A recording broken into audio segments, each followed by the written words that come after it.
Então, ó, pessoal, vamos lá explicar aqui um problema de classificação binária utilizando um dataset chamado Wisconsin Breast Cancer, né, que é um dataset que ele tem informações sobre pacientes, né, que podem possuir, né, um câncer de seio.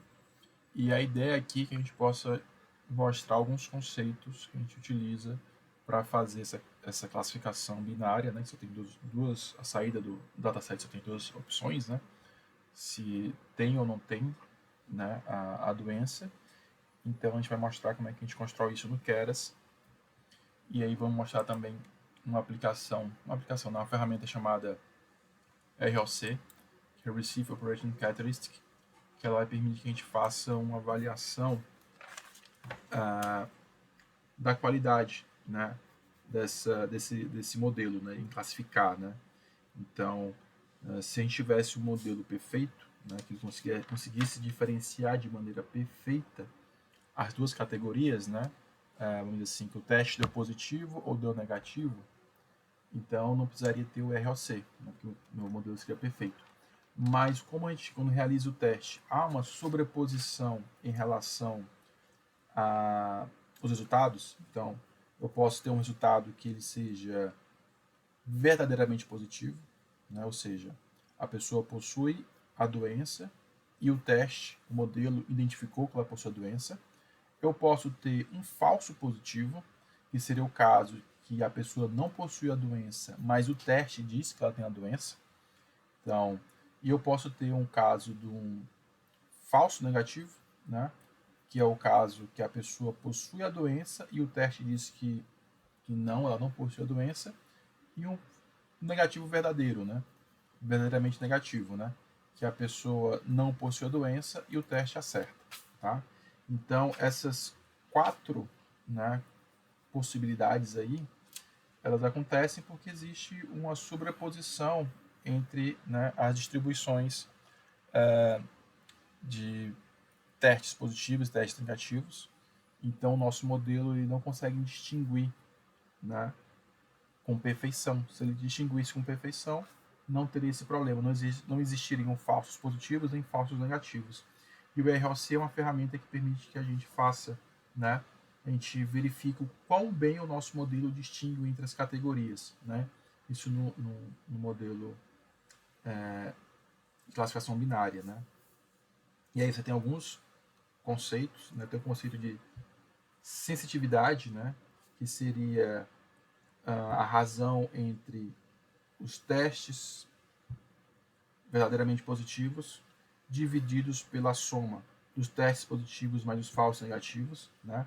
Isso dá para a gente a probabilidade do teste que dá positivo de forma verdadeira, e tem a especificidade, né?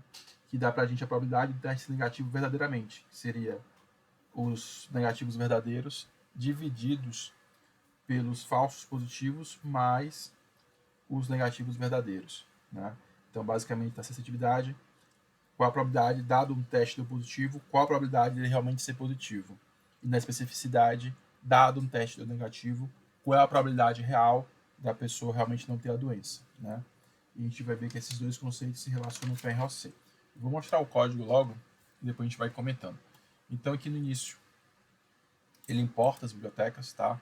Então, a gente vai utilizar, deixa eu aumentar mais a fonte, o Pandas, o NumPy, o PyPlot, Math, SciPy Stats, né? O Scikit-learn para fazer a curva RLC. E aí vamos chamar o Keras para poder montar a rede neural, tá?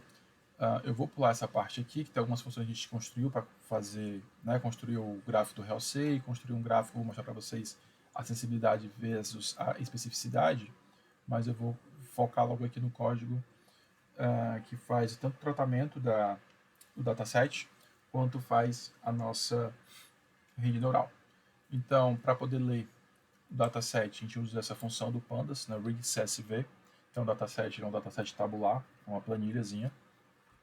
E aí, no caso, está nesse endereço, essa URL, as colunas, né, que possam não ter o valor disponível, a gente vai substituir por esses dois valores que estão aparecendo aí nesse vetorzinho aqui, nesse NA values, tá? Depois que a gente lê o CSV, a a gente vai pegar as entradas, né, no caso aqui o x-columns, e a gente vai tirar algumas colunas que não são interessantes. A coluna D não é interessante, essa coluna de diagnóstico também não é interessante, porque ela é a saída, né, que a gente quer, na verdade, então não pode estar na entrada. E aí, para cada uma das colunas que a gente leu, a gente vai fazer o z-score. Para que isso? Porque essas colunas, elas têm um range, um intervalo muito grande. Né? São valores numéricos, mas o intervalo é muito grande. Quando você faz o z-score, ele vai achatar isso aí para dentro, né? Usando a mesma distribuição estatística, né? Mas vai ficar dentro do intervalo menor. Isso ajuda a rede a aprender mais rápido. Tá? Depois a gente fala que nossos x vão ser essas colunas, né? E aí no y, né? A gente vai fazer uma mudançazinha só para poder colocar quando tem a presença ser 1 e quando não tem ser 0, tá? Então esse ponto map é para fazer isso aí. Depois a gente divide, né, um conjunto de treinamento, teste, usando aquela função train test split. Então a gente vai dividir, vai ser 25% do dataset para teste. Esse run state é só uma semente para ele poder rodar gerar os números aleatórios. E aqui vem a sequência de criação da rede neural, né? Então ele está usando a API sequencial e criou uma primeira camada com 100 neurônios, utilizando a ativação Hello.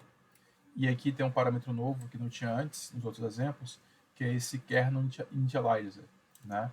Por random normal, que é basicamente como é que você vai inicializar os pesos dos neurônios no início do treinamento.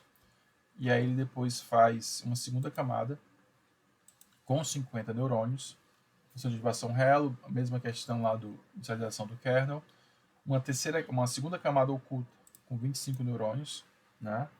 E por fim eu tenho minha camada final que só tem um neurônio, que é um problema de classificação binário, que aí ele utiliza a função de ativação sigmoide, né? Que é uma função boa para utilizar em problemas de classificação binário.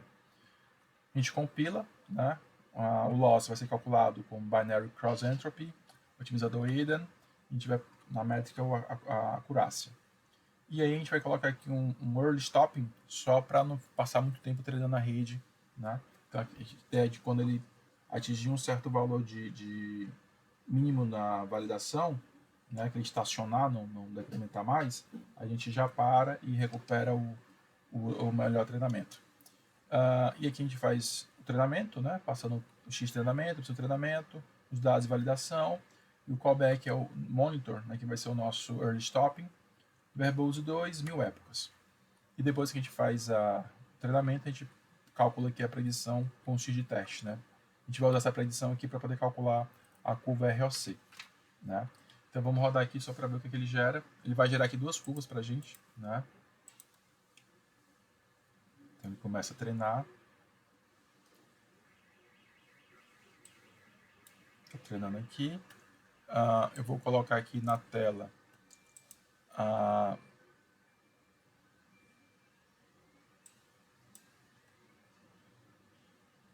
vou colocar na tela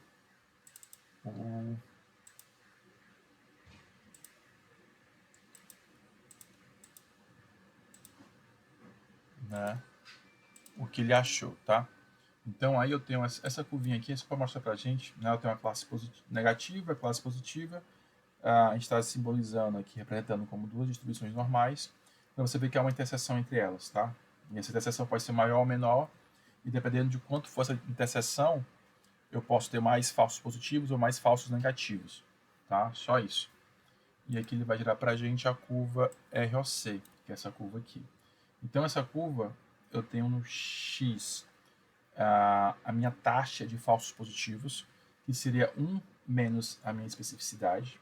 Então, quanto mais para a direita, mais falso positivo eu tenho. Quanto mais para a esquerda, menos falso positivo eu tenho. Eu tenho no Y a minha taxa de verdadeiramente positivos, que seria minha sensitividade. Então, quanto mais para baixo, menos verdadeiramente positivos, e quanto mais para cima, mais verdadeiramente positivos. E aqui é a curva que ele encontrou, né? Então, nesse caso aqui é um problema simples. Então, você vê que a gente consegue ter uma boa taxa de verdadeiramente positivos, né? Quase um aqui, com uma taxa pequena de falsos positivos, né? Que é basicamente isso que a gente deseja, né? E ele faz essa curva aqui, ele vai variando os valores para a gente poder ver. Essa linha aqui, na diagonal, seria simplesmente a performance se você estivesse chutando, né? quais seriam os valores, né? O mais interessante do RLC é que ele permite que você tenha uma ideia de quão bom é o modelo em distinguir essas duas classes. Uma outra métrica que se utiliza também é a área sobre a curva, né, o AUC. Ele calcula a área sobre essa curva aqui. Então, quanto maior for a área sobre essa curva, melhor seria o seu modelo. Quanto menor for a área, tipo esse caso que está chutando, né, que é esse triângulo que fica aqui do lado de cá, né, é uma área menor do que essa curva toda aqui, que está quase um quadrilátero aqui, né. Então, quanto menor a área, pior vai ser o desempenho do seu modelo.